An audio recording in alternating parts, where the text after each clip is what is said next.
Une seule décision peut vous sauver la vie. Voici 10 moyens éprouvés pour éviter d'être pris dans une tornade, avant qu'il ne soit trop tard. Chaque année, plus d'1 millier de tornades sillonnent le ciel des États-Unis. Certaines durent quelques secondes. D'autres rasent des villes entières en quelques minutes. Mais derrière chaque catastrophe, une constante demeure. La plupart des victimes ont ignoré les panneaux, commis des erreurs ou réagi trop tard. Ce n'est pas un simple manuel, c'est un guide de survie basé sur l'histoire, la météorologie et les décisions qui ont fait la différence entre la vie et la tragédie. 1. Ne vous fiez pas au ciel. Les tornades ne ressemblent pas toujours à ce que vous imaginez. Ce qui semblait n'être qu'un simple orage dans le comté de McLean, en Oklahoma, s'est transformé en piège mortel. Le ciel est devenu gris et terne, le tonnerre a grondé au loin, et pourtant, personne n'a couru se mettre à l'abri. La raison ? Ils n'ont pas vu d'entonnoir. Ils n'ont pas entendu le grondement. Il n'y a pas eu d'alerte immédiate. Et pourtant, une tornade F3 capable de soulever des maisons du sol se formait déjà juste derrière un rideau de pluie, complètement invisible à l'œil nu. C'est la première grande leçon de survie. N'attendez pas de voir la tornade pour agir. De nombreuses tornades ne ressemblent pas à celles que l'on voit au cinéma. Elles ne ressemblent pas toujours à ces entonnoirs parfaitement définis, descendant des nuages, tels les doigts de l'enfer. Parfois, elles sont dissimulées dans des nuages de poussière. D'autres fois, elles sont enveloppées d'une pluie dense qui les rend presque indétectables jusqu'à quelques centaines de mètres. On les appelle tornades, enveloppées de pluie. Et elles sont particulièrement meurtrières car elles ne donnent aucun signal visuel direct. Dans le cas de McLean, il ne s'est écoulé que 7 minutes entre la détection de la rotation par le radar et l'impact de la tornade. À ce moment-là, beaucoup étaient encore dehors, filmant avec leur téléphone, convaincus que si on ne le voit pas, c'est qu'il n'est pas là. Cette perception erronée est dévastatrice. Les données météorologiques actuelles montrent que 80% des décès dus aux tornades surviennent lorsque les gens sous-estiment le danger, souvent parce qu'ils ne voient pas la menace de leurs propres yeux. Selon le Service météorologique national, la vision directe d'une tornade n'est pas un indicateur fiable de sa présence ou de sa trajectoire. Et c'est là que réside le point essentiel. Le radar voit ce que l'œil ne peut pas voir. Aujourd'hui, les applications météo dotées de la technologie Doppler peuvent détecter les rotations dangereuses avant même qu'une tornade ne touche le sol. Mais pour que cet outil puisse sauver des vies, il doit être consulté à temps. Il ne suffit pas de regarder le ciel, il faut consulter le radar, connaître les prévisions, tenir compte des alertes. Survivre à une tornade ne commence pas quand on la voit, mais quand on l'anticipe. Deuxième, ne restez jamais dans un véhicule, c'est un piège mortel sur roues. L'après-midi du 21 mai 2013, l'Interstate 35, près de Moore, en Oklahoma, s'est transformé en une véritable catastrophe. Des dizaines d'automobilistes, coincés dans les embouteillages, ont observé avec horreur une tornade de force EF5, le niveau le plus élevé sur l'échelle de Fujita améliorée, s'approcher tel un monstre sans visage. Certains ont tenté de fuir en voiture. D'autres se sont réfugiés dans des fossés. Mais la grande majorité n'a tout simplement pas su quoi faire, jusqu'à ce qu'il soit trop tard. L'une des images les plus bouleversantes de cet événement fut celle d'un semi-remorque tordu comme du papier aluminium, projeté sur plus de 300 mètres par les vents. Son conducteur mourut sur le coup. Il se trouvait à l'intérieur du véhicule, persuadé que son poids assurerait sa stabilité. Il se trompa. C'est l'une des vérités les plus dures et les plus négligées dans les situations de tornade. Un véhicule est l'un des pires endroits où vous puissiez vous trouver. Beaucoup de gens pensent à tort qu'ils peuvent distancer une tornade en roulant vite. Mais voilà le problème. Les tornades peuvent changer de direction brusquement et se déplacer à plus de 75 km/h. Ajoutez à cela la circulation, la confusion et les débris sur la route, et fuir devient une option extrêmement dangereuse. Une étude du Service météorologique national a révélé que plus de 25% des décès causés par les tornades au cours de la dernière décennie se sont produits dans des véhicules. Certains ont été aspirés par l'entonnoir, d'autres ont été heurtés par des objets volants, et beaucoup ont tout simplement perdu le contrôle de leur véhicule sous des rafales de vent de force ouragan. Alors, que devez-vous faire si vous êtes dans une voiture et qu'une tornade approche ? Tout d'abord, n'essayez pas de le dépasser à moins d'avoir une visibilité totale, de connaître sa trajectoire et de pouvoir vous échapper sans encombre. Sinon, cherchez l'abri le plus proche. S'il y a un bâtiment solide à proximité, comme une station-service, un restaurant ou toute autre structure aux fondations solides, sortez du véhicule et entrez immédiatement à l'intérieur. Les abris souterrains ou les caméras de sécurité intérieure sont la meilleure solution. Et si vous vous trouvez dans un espace totalement découvert, sans abri, le plus sûr est de sortir de la voiture, de vous éloigner d'au moins 30 mètres et de vous allonger dans un fossé ou un creux, la tête couverte. Ce n'est ni idéal ni confortable, mais cela peut faire la différence entre survivre ou être emporté à des centaines de mètres par le vent. L'acier de la voiture ne vous protégera pas, il vous donnera juste un faux sentiment de sécurité. 3. N'attendez pas l'alarme. Comprenez le langage de la météo avant qu'elle ne hurle. La ville de Joplin, dans le Missouri, a connu le chaos le 22 mai 2011. C'était un dimanche. Beaucoup étaient chez eux, en train de dîner ou de se détendre. Le service météorologique national a émis une alerte tornade 24 minutes avant l'impact. Cependant, des centaines de personnes n'ont pas réagi à temps. La raison ? Ils ne comprenaient pas la différence entre une alerte et une alerte. Certains ignoraient même l'existence d'une alerte active. Résultat, l'une des tornades les plus meurtrières de l'histoire moderne des États-Unis, avec plus de 160 morts. Voici la vérité. La météo parle avant d'attaquer, mais beaucoup ne comprennent pas son langage. Le système d'alerte américain est conçu pour anticiper les catastrophes, mais il ne fonctionne pas si le public ne sait pas l'interpréter. 2 niveaux clés peuvent faire la différence entre la préparation et la tragédie. Alerte tornade. Cela signifie que les conditions sont favorables à la formation d'une tornade. C'est un avertissement. Il est temps de revoir vos plans, de recharger votre téléphone, de trouver l'abri le plus proche et de surveiller attentivement le radar. Alerte tornade. Cela signifie qu'une tornade a été détectée visuellement ou par radar. Il n'y a plus de temps pour se préparer. Agissez immédiatement. À Joplin, comme dans bien d'autres tragédies similaires, les gens n'ont pas réagi à l'alerte. Ils l'ont attendue. Certains ont même attendu de voir la tornade. Et lorsqu'ils l'ont vue, il ne leur restait plus de temps. Le problème est double. D'une part, il y a un manque de connaissances météorologiques. D'autre part, une lassitude face aux alertes. Lorsque les gens entendent de nombreuses alarmes qui n'ont aucun effet, ils commencent à les ignorer. L'effet psychologique est dévastateur. La prochaine pourrait être la vraie, mais ils ne réagissent plus. C'est pourquoi les experts en gestion des urgences et en météorologie insistent sur l'éducation du public. Comprendre la différence entre une veille et une alerte peut vous sauver la vie. Savoir lire les radars, suivre les bulletins météo locaux fiables et disposer d'applications avec alerte personnalisée est aujourd'hui aussi vital qu'une trousse de premiers secours. De plus, certains signes naturels parlent d'eux-mêmes. Un silence soudain après un orage bruyant, un changement brusque de direction du vent ou un ciel vert jaunâtre. Aucun de ces signes ne constitue une preuve irréfutable de tornade, mais combinés aux informations techniques, ils devraient vous alerter. La météo nous alerte. Le problème, c'est que beaucoup attendent qu'elle se déclenche. À ce moment-là, il est trop tard. 4. Ne vous abritez jamais sous un pont, le pire endroit en cas de tornade. Le 3 mai 1999, l'Oklahoma a connu l'une des tornades les plus intenses jamais enregistrées. Elle a été classée EF5. Des vents soufflant à plus de 480 km/h ont été enregistrés. La dévastation a été totale. Mais au-delà des dégâts matériels, cette journée a laissé une leçon tragique qui résonne encore dans les rapports d'urgence. Ne vous abritez pas sous un pont. Sur l'Interstate 35, plusieurs personnes ont arrêté leur véhicule et se sont précipitées vers un pont en béton, persuadées que la structure les protégerait. Il était solide, surélevé et apparemment sûr. Mais ce qu'ils ignoraient, et contre quoi la météorologie avait déjà mis en garde, c'est que cet endroit pouvait devenir une chambre à vent amplifiée.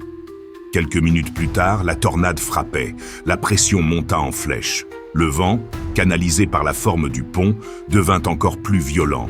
Des personnes furent littéralement arrachées de leur position, projetées dans les airs comme des feuilles dans une tempête. Plusieurs périrent, d'autres furent grièvement blessés. Tout cela parce qu'elles avaient choisi le mauvais endroit pour s'abriter. Le problème des ponts est qu'ils créent un effet tunnel. La forme de la structure peut intensifier la vitesse du vent, comprimer le flux d'air et augmenter la succion. De plus, ils offrent peu, voire aucune, protection latérale contre les débris, qui se déplacent à des vitesses telles qu'ils peuvent percer le béton ou l'acier. Un rapport du Service météorologique national publié après cet événement concluait par un avertissement sévère. Les ponts ne sont pas des refuges sûrs pendant une tornade. En fait, ils peuvent augmenter le risque de blessures ou de décès. Malgré cela, le mythe persiste. Pourquoi ? Parce que pendant des années, les images télévisées et les reportages ont montré des gens s'abritant sous les ponts pendant les tempêtes. L'image était frappante, mais scientifiquement erronée. Certains ont même survécu, par pure chance, ou parce que l'entonnoir ne les a pas traversés directement. Mais l'exception est devenue une désinformation virale. Aujourd'hui, les experts s'accordent. Si vous êtes sur une autoroute et qu'une tornade approche, quittez immédiatement la zone du pont. Trouvez un bâtiment solide, un abri public, voire un fossé, s'il n'y a pas d'autre option. Tout endroit permettant d'être plus bas que le niveau du sol et offrant un abri contre les objets volants est préférable à un pont. En bref, le béton peut sembler sûr, mais la physique du vent le transforme en piège mortel. La protection se trouve dans la direction opposée, vers le bas et non vers le haut. 5. N'ouvrez pas les fenêtres, le mythe qui met encore des vies en danger. Le 10 avril 1979, une puissante tornade s'abattit sur Wichita Falls, au Texas.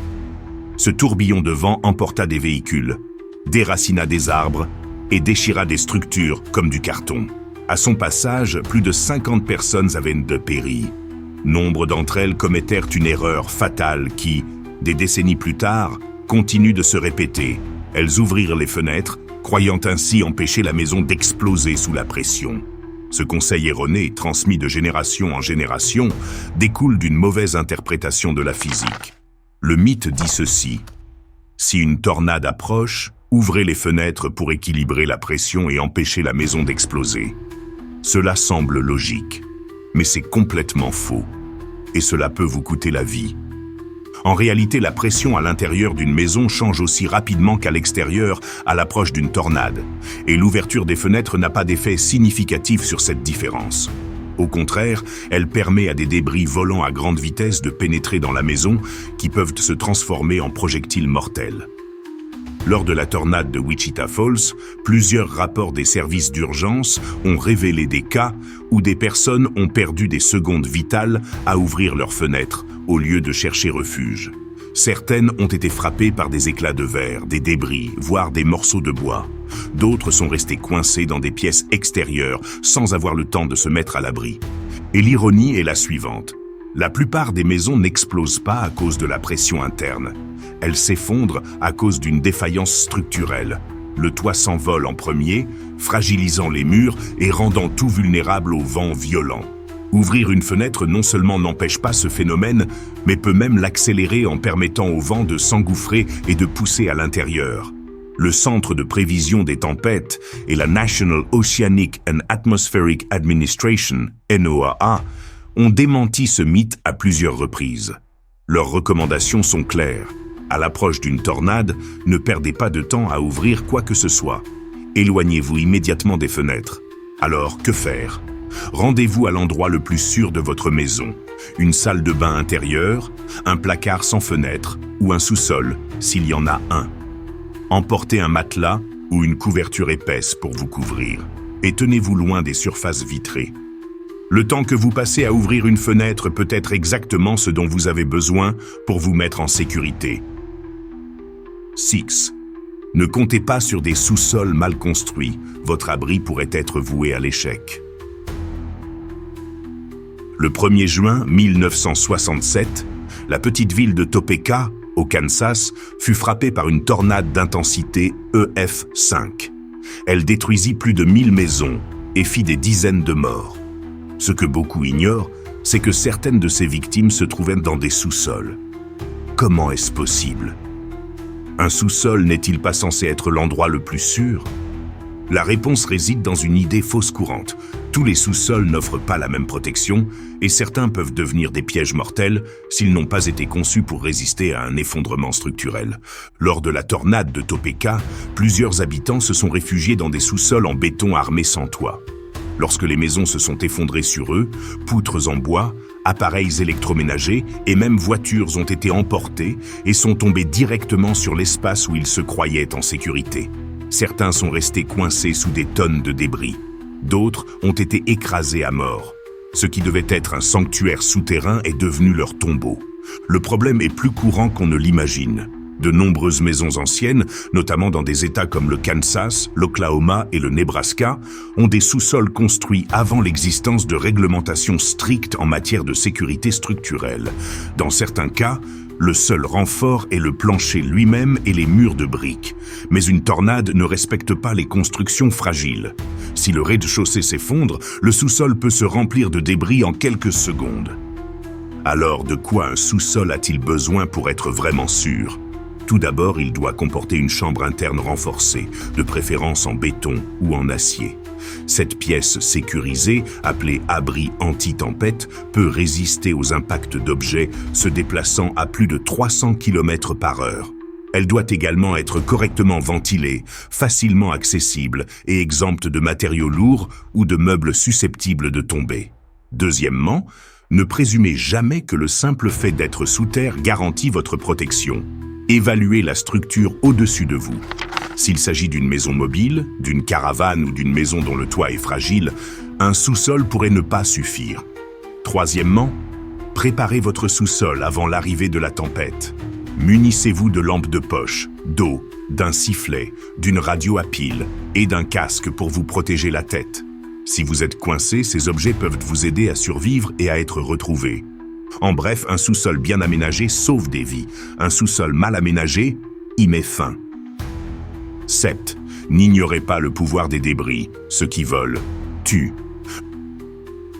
Lorsque la tornade EF4 a frappé Tuscaloosa, en Alabama, le 27 avril 2011, elle n'a pas seulement détruit des maisons. Elle n'a pas seulement déraciné des arbres, ni renversé des voitures. Ce jour-là, l'air lui-même est devenu mortel, chargé de fragments de bois, de métal, de verre, de briques et de poteaux électriques. Des témoins ont rapporté que les vents ont projeté des planches avec une telle violence qu'elles se sont enfoncées dans les troncs d'arbres comme des lances. Au total, plus de 200 personnes ont péri ce jour-là, dont une grande partie a été frappée par des débris projetés. Beaucoup sous-estiment ce facteur. Lorsqu'on pense aux tornades, l'image courante est celle d'un entonnoir détruisant des structures. Mais en réalité, la plupart des blessures graves et des décès ne sont pas dus à une aspiration directe ou à un effondrement, mais plutôt à des impacts avec des objets qui se transforment en projectiles. Un simple morceau de bois peut traverser un mur s'il est projeté par une tornade de force EF3. Une tuile peut servir de lame. Une branche d'arbre peut devenir un pieu mortel. Les vents, lorsqu'ils dépassent 200 km/h, ne font aucune distinction. Tout ce qui n'est pas solidement ancré peut voler, et tout ce qui vole peut tuer. Lors de l'analyse post-accident à Tuscaloosa, les équipes d'intervention ont découvert des débris de toiture à plus de 20 km du point d'impact. Un camion entier a été traîné sur près d'1 kilomètre. Une famille entière, réfugiée dans une pièce avec fenêtre, a été grièvement blessée par des éclats de verre et des fragments de métal pénétrant de l'extérieur. Il est donc essentiel de comprendre ceci. Il ne suffit pas d'être à l'abri. Il faut aussi être protégé des impacts de débris. La science le confirme. Selon une étude du Centre de recherche en sciences et ingénierie éolienne, les zones les plus sûres d'une maison sont celles sans fenêtres, entourées de murs intérieurs et situées au point le plus bas possible. Même un matelas peut faire la différence s'il est placé sur le corps pour le protéger des chocs. Dans de nombreux États du Sud et du centre des États-Unis, le manque de sous-sol oblige les gens à trouver des alternatives. Une baignoire, recouverte d'un matelas épais et éloignée des fenêtres, peut constituer une solution de fortune plus sûre qu'un salon avec des baies vitrées. Mais l'idéal reste un abri renforcé, capable de résister à la fureur et aux débris. Une tornade n'a pas toujours besoin de vous frapper pour vous faire du mal. Parfois, il suffit de ce que vous avez laissé de côté. 8. Ne sous-estimez pas les mobil-homes, ce sont des pièges sur roues. Le 28 mars 1994, à Piedmont, en Alabama, une tornade de force EF4 s'est abattue en plein jour. En moins de 5 minutes, elle a réduit en cendres un lotissement de mobil-homes. Plusieurs personnes ont péri, dont des enfants qui se trouvaient dans une école de fortune installée dans une caravane. La scène était si dévastatrice que les premiers intervenants ont décrit la zone comme une zone dynamitée. Les statistiques le confirment, vivre dans un mobile home pendant une tornade multiplie par 20 le risque de décès par rapport à une maison traditionnelle. Pourtant, des millions d'Américains, notamment dans les États du Sud comme l'Alabama, le Mississippi et la Géorgie, vivent dans des mobile homes, souvent sans accès immédiat à un abri sûr. Le problème est le suivant, les mobile homes ne sont pas conçus pour résister aux tornades, même de faible intensité. Une tornade de force EF1, avec des vents atteignant 130 km/h, peut les arracher de leur fondation ou les renverser complètement. La légèreté des murs, le manque de renfort des toits et l'absence d'ancrage au sol font de ces structures un véritable écrin de verdure. Pendant des décennies, de nombreuses victimes de tornades ont cru pouvoir amortir l'impact en s'abritant dans un coin, une salle de bain ou sous une table. Mais des études post-catastrophe ont montré que lorsqu'un mobile home est soulevé par le vent, aucun coin ne peut le protéger. Dans certains cas, des corps ont été retrouvés à des centaines de mètres de leur emplacement initial, projetés par la force de l'entonnoir. Alors que faire si vous vivez dans un mobile home ? La réponse est claire et urgente. Ne restez pas sur place lorsqu'une alerte tornade est émise.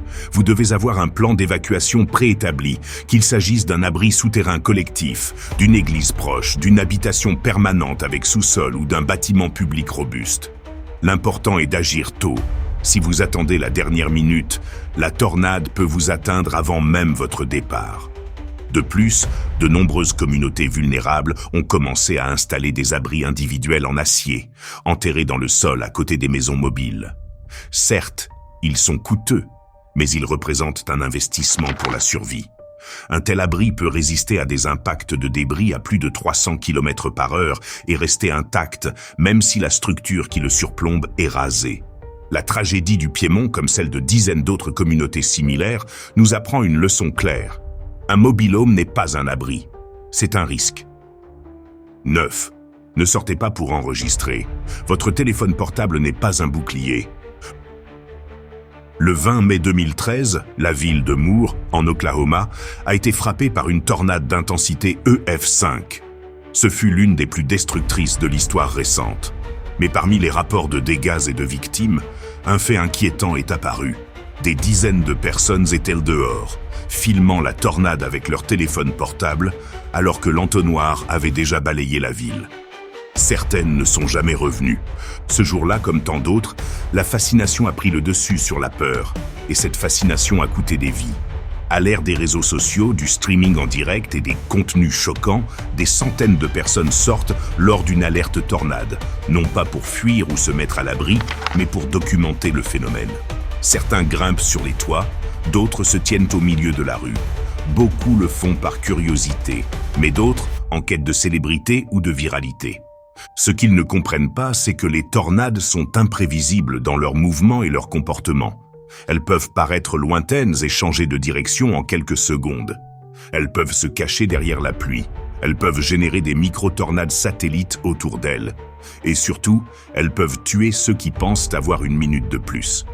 Une étude du Centre national d'information climatique a révélé que lors d'événements récents, comme les tornades d'El Reno en 2013 et de Nashville en 2020, un pourcentage croissant de victimes étaient des personnes surprises, en train de filmer ou de prendre des photos.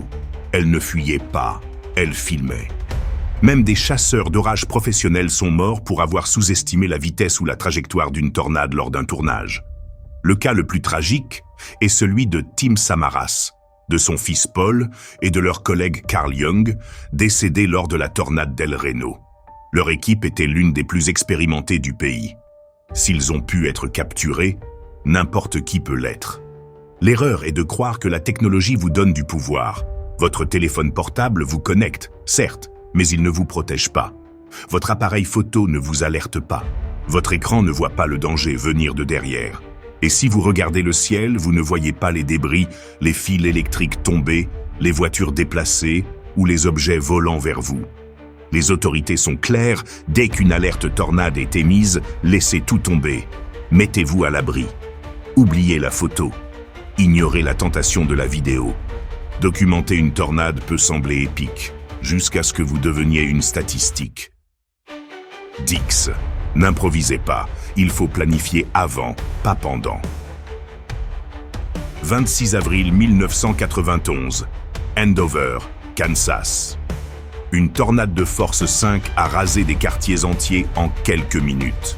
La destruction a été si totale que certaines maisons ont littéralement disparu, ne laissant que fondations et poussière. Mais au milieu des décombres, une tendance s'est dessinée. Les survivants n'ont pas improvisé. Ils savaient quoi faire, où aller et quand se déplacer. Les victimes, quant à elles, n'avaient pour la plupart aucun plan. Elles hésitaient. Elles perdaient de précieuses secondes à chercher où fuir, quoi emporter, qui appeler. Et dans une tornade, chaque seconde compte. Voici la dernière grande vérité de ce guide. Improviser pendant une tornade est une erreur qui peut vous coûter la vie. Une enquête menée par la Croix-Rouge américaine a révélé que plus de 70% des ménages vivant dans des zones à haut risque ne disposent pas de plan d'urgence clair. Ils ne connaissent pas l'emplacement de leur abri. Ils ne disposent pas de kit de survie. Ils n'ont pas effectué d'exercice d'alerte. Plus alarmant encore, beaucoup ignorent la différence entre une alerte et une alerte, ni comment interpréter les radars météorologiques.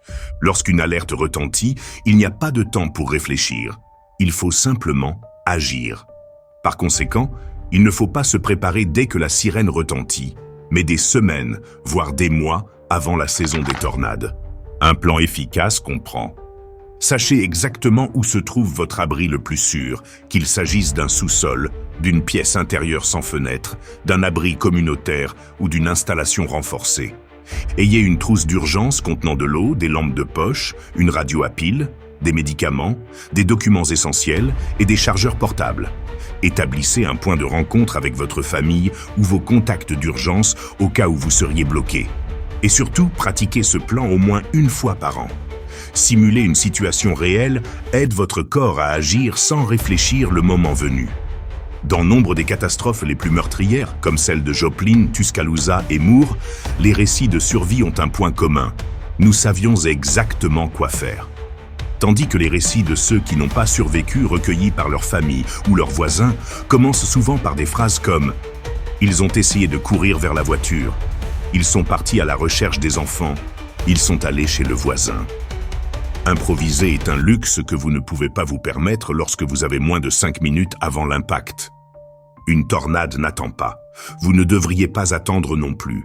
Chaque décision, chaque seconde, chaque erreur peut faire la différence entre la vie et la mort. Les tornades n'ont pas de conscience. Elles sont dénuées de compassion. Elles se contentent de suivre les lois de l'atmosphère.